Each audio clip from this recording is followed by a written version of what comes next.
మరి ఈలాగు లెక్కేసుకుని వచ్చాక సగటుగా చూస్తే ఈ యొక్క మహాసభకు ఎంత ఖర్చు అయింది అని సగటుకు అంతకంటే ఎక్కువే ఉంటది. ఎంత ఖర్చు అయింది అనుకుంటే 1,20,00,000 రూపాయలు. అలాగే ఎంత వసూలైంది, ఇప్పుడు చప్పట్లు కొట్టండి, ఎంత వసూలైంది చెప్తాను, ఇప్పుడు చప్పట్లు కొట్టండి. 60 లక్షల రూపాయలు. ఎంత లోటు చెప్పండి, మీరే చప్పట్లు కొట్టండి. మరి కొడుతున్నారా? కొట్టమండి, కొడతామేనా? 60 లక్షలు. దేవుని బిడ్డలారా, ఎంత గీ పెట్టి తీసుకున్నా, ఎంత గీ పెట్టినా కనీసం ఒక 50 లక్షలు తప్పకుండా లోటు ఉంటుంది.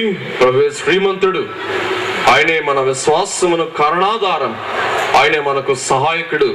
ప్రభు మనకు సహాయం చేస్తారు, ప్రభు మనకు తోడై ఉంటారు, ప్రభు తన కృప మనకు అనుగ్రహిస్తారు, కార్యం జరిగిస్తారని విశ్వసిస్తూ ఉన్నాం.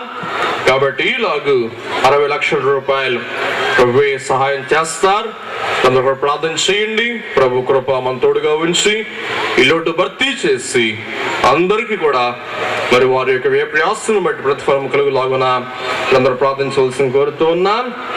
మరొకసారి విశ్వాసం కూడిన మీ పని, ప్రేమతో కూడిన మీ ప్రయాసము, యేసుక్రీస్తు నిరీక్షణ కూడిన మీ ఓర్పు మేమంతా దేవుని ఎదుట జ్ఞాపకం చేసుకునొచ్చు. మా ప్రార్థన యందు మీ విషయమై విజ్ఞాపనము చేయొచ్చు. ఎందరి నిమిత్తం ఎల్లప్పుడు దేవుని ఆశీర్వదించున్నాను. 2010 మహాసభలు మళ్ళా కలుసుకుందాం. అంత పర్యంత మనకు తోడై ఉండి మేఘమెక్కించును గాక. మరణాతా వందనమునెత్తుము ప్రభు ప్రభు వందనమున సత్యనారాయణమ్మ సంబంధించి కూడా వారు మాత్రం వస్తారు. లేక మరో ప్రాంతంలో పెడితే ఆ ప్రాంతం వాళ్ళు మాత్రం వస్తారు. కానీ మన హాస్టల్ ప్రత్యేకత ఏంటంటే ఎక్కడ ఉందో మరి ఆ ప్రాంతం వారందరూ వస్తారు. ఒడిశా నుంచి వచ్చారు, ఏమవసరం రావడానికి ప్రభు యొక్క ఆశీర్వాదం. కర్ణాటక నుంచి వచ్చారు, పని కట్టుకొని వచ్చారు. మరి వారు 2 దినాలు ప్రయాణించి వారు మళ్ళీ వెళ్తారు. ఎవరు రమ్మన్నారు? ప్రభు రమ్మన్నారు. ప్రవాసం కొరకు వచ్చారు. కాబట్టి మరి అలాగే బెదరగొండ వచ్చారు. మరి దైవాశీర్వాదం, దైవ దీవెన దేవుని ద్వారా వారు పొందే ఆ సంపద కొరకు, ఆశీర్వాదం కొరకు వారు ఆశించి ఇచ్చేసిన వారు ఉన్నారు. ప్రభు తన చిత్తం బట్టి, తన సంకల్పం బట్టి తన కార్యములు తను జరిగించుకుంటారు. కాబట్టి మరి రాష్ట్రం దేశమంతా కూడా క్షేమంగా, ఆనందంగా మరి ప్రతి ఒక్కరూ కూడా పాడిపడు ప్రతి వారికి ఉండును కాక, నాయకుడు ప్రతి వారికి అబ్బును కాక, అలాగే ప్రతి వారికి సుఖము, క్షేమము, ఆరోగ్యము, సంపదలు ఉండాలని దైవజనుడు ప్రార్థించారు.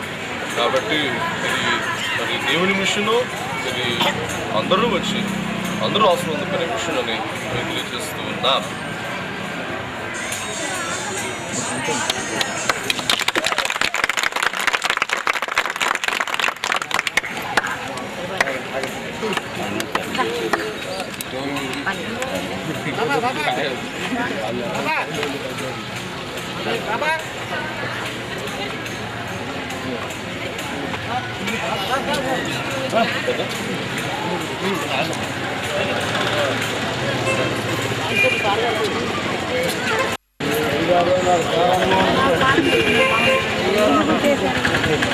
అన్ని